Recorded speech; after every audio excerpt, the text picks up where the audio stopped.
Bonjour à toutes et tous. Aujourd'hui, j'aimerais parler un petit peu de la notion de qi. On entend évidemment beaucoup parler dans les arts internes chinois, parce que le qi est central dans ces arts. Et souvent, on en entend parler sous deux approches différentes. La première, ce serait que c'est quelque chose d'assez mystique, comme la force dans Star Wars.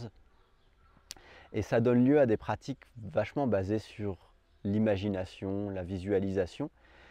Mais selon moi, ça a tendance à un peu se mettre en travers de la sincérité qu'on peut avoir dans la pratique, c'est-à-dire de l'expérience directe de son corps et de son esprit. Et le deuxième versant, on va dire, ce serait un versant plus rationnel, plus scientifique, où le qi, ce serait le sang dans nos veines, ou les influx nerveux, ou des choses comme ça. Et selon moi, ça a la faiblesse de mettre une étiquette sur une notion qui normalement devrait être changeante et devrait pouvoir évoluer au fur et à mesure qu'on se transforme par la pratique et que notre expérience du coup de la pratique se transforme. Donc entre ces deux approches, il y a celle que je tente de cultiver, donc je vais essayer de vous dire ce que j'en ai compris, qui est que le qi c'est ce qui naît à l'interface du corps et de l'esprit. C'est-à-dire que quand je mets l'esprit dans mon corps, quand je fais l'expérience de mon corps, dans la pratique ou en dehors de la pratique, eh ben, je vais sentir quelque chose circuler. Et cette sensation de circulation de quelque chose dans mon corps, elle est concrète. Et c'est pour ça qu'on considère que le qi, c'est une substance. Parce que on l'expérimente concrètement comme une substance. Et aussi, le passage de cette substance dans mon corps a des effets concrets aussi, c'est-à-dire soit ça va transformer mon corps et mon esprit, soit si on fait des arts martiaux internes, ça aura un effet sur notre partenaire, de le déséquilibrer ou de le repousser ou des choses comme ça.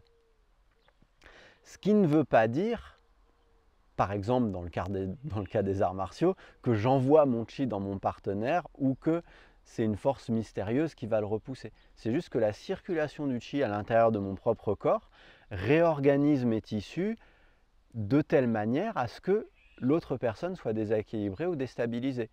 Ou pareil, c'est quelque chose qui va circuler dans mon corps et qui va avoir un effet concret sur mes cellules, sur mes tissus, sur mes fascias, sur mon squelette, et qui va transformer mon corps de manière vraiment concrète et visible.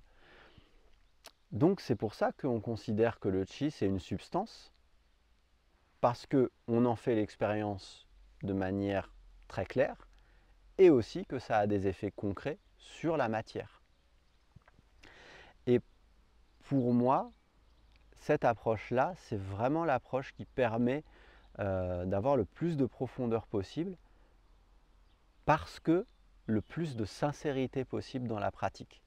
C'est vraiment le fait d'avoir une expérience claire de qu'est-ce qui se passe dans mon corps et dans mon esprit, qui va permettre au qi de circuler et qui va permettre à la circulation du qi d'avoir le plus d'effets tangibles et concrets. Donc voilà, ça résume à peu près ma vision. Il y aurait beaucoup d'autres choses à en dire, comme vous pouvez imaginer. Mais voilà, c'est ce qui me vient maintenant. Donc j'espère que ça vous plaît. Je vais mettre des liens de vidéos des enseignants que je suis et qui pourront mieux en parler que moi. Et d'ici là, je vous dis à la prochaine.